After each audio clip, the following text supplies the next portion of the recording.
এই হাসিনা যখন পদত্যাগ করে যখন দেশ থেকে পালিয়ে গেল, এই পালিয়ে যাওয়ার পরে আমার চোখের পানি আসলো একটাই কারণে, আল্লামা সাঈদী যদি বর্তমানে যদি থাকতো তাহলে আমার একটা নজর দিয়ে আমি সে যেখানে থাকতো আমি একটা নজরে দেখার একটা সৌভাগ্য হতো।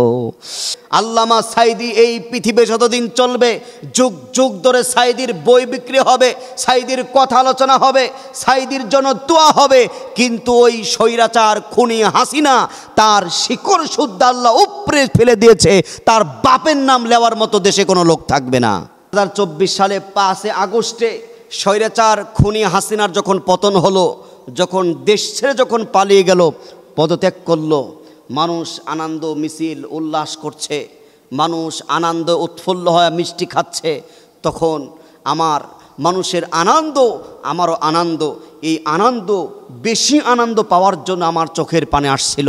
তার কারণটি হচ্ছে আমার আনন্দর জন্য চোখের পানি আসলো ওই কারণে, যদি এই একটা বছর আগে যদি এই বিজয় হতো, 1 বছর আগে যদি আমার এমন করে স্বাধীনতা অর্জন করতে পারতাম, তাহলে বিশ্ব নন্দিত মুফাসসিরে কোরআন যেই আল্লামা দেলোয়ার হোসেন সাঈদী 50টা বছর ধরে কোরআনের কথা বলেছে, দ্বীনের কথা বলেছে, 13টি বছর ধরে কারাগারে বন্দি জীবনে কাটালেন, সে আল্লামা সাঈদীকে শহীদ করা হয়েছে।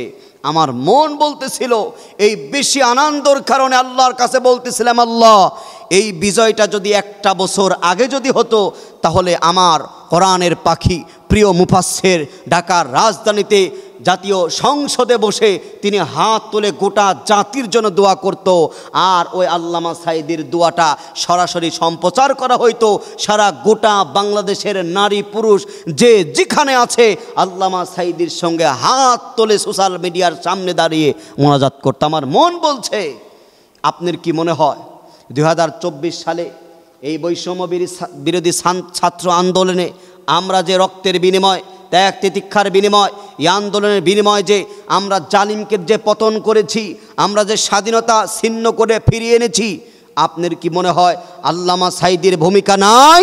আল্লামা সাঈদীর অবশ্যই ভূমিকা আছে। 1 নয় 2 নয় 13টি বছর ধরে কারাগারে চোখের পানি ফেলে মজলুমের অবশ্যই তার ত্যাগ তিতিক্ষায় স্বাধীনতার পক্ষে রয়েছে। তার এই ত্যাগ তিতিক্ষার কারণেই আজকের এই স্বাধীনতা। আপনার কি মনে হয় আল্লামা মামুনুল হক মিথ্যা মামলা দিয়ে, যেটা আপনার শয়তানও বিশ্বাস করবে না, আল্লামা মামুনুল হক তিনি হচ্ছে নারী ধর্ষণ করেছে, আল্লামা সাঈদী নারী ধর্ষণ করেছে, এই যে শয়তানও যে কথাগুলো বিশ্বাস করবে না, ওই বিশ্বাসগুলো আমরা মানুষকে বিশ্বাস করাতে চাই। তারা মিথ্যা মামলা দিয়ে কারাগারে বন্দি রেখেছে। আল্লামা জোনায়েদ বাবুনগরীর কি চোখের পানি নাই? আল্লামা জোনায়েদ আল হাবিবের কি চোখের পানি নাই? শায়েখে চরমনায় পীর সাহেব হুজুর কি চোখের পানি নাই? এই স্বাধীনতার পিছনে প্রতিটা ওলামায়ে কেরামদের চোখের পানি রয়েছে। 1 নয় 2 নয় 50টি বছর ধরে কোরআনের কথা বলেছে, দ্বীনের কথা বলেছে, শত শত মানুষ যার হাত ধরে ইসলাম গ্রহণ করেছে। এই তো আগামী বুধবার 14 আগস্ট, এই দিনে আল্লামা দেলোয়ার হোসেন সাঈদী তিনি দুনিয়া ছেড়ে চলে যায়। এই 14 আগস্টে আমরা তার জন্য দোয়া করছি, অনেক জায়গায় আমরা দোয়া করব। আল্লামা দেলোয়ার হোসেন সাঈদী এমন একজন ব্যক্তি ছিলেন, প্রতিটা রমজানে তিনি কাবা শরীফে তিনি কাটাতেন, এবং আল্লামা দেলোয়ার হোসেন সাঈদী তিনি মানুষের কাছে কে আওয়ামী লীগ, কে বিএনপি, কে জাতীয় পার্টি, কে 14 দল, কে 19 দল, কোনো দল দেখার সময় নাই। কোরআনের পাখি বিশ্বনন্দিত মুফাসসিরে কোরআন যখন ইন্তেকাল করলেন, গোটা বাংলাদেশের গ্রামে গ্রামে তার গায়বী জানাজার হলো। শুধুমাত্র গ্রামে গ্রামে গায়বী জানাজার নয়, এবং কি কাবা শরীফের ইমাম কাবা শরীফে তার জন্য গায়বী জানাজার হয়। এত সুন্দর পবিত্র কত একজন ভালো ব্যক্তি, আল্লাহওয়ালা মানুষ। সূরা ফাতিহা থেকে নাস পর্যন্ত আল্লামা সাঈদী তাফসীর করতেন। সেই তাফসীর কারককে তারা জিনাকার, বিভিন্ন হামলা মামলা দিয়ে 1 নয় 2 নয় 13টি বছর ধরে কারাগারে রেখেছিলেন। সে আল্লামা সাঈদীর জন্য আমাদের প্রত্যেকের হৃদয় রিংড়ানো আজীবন দোয়া।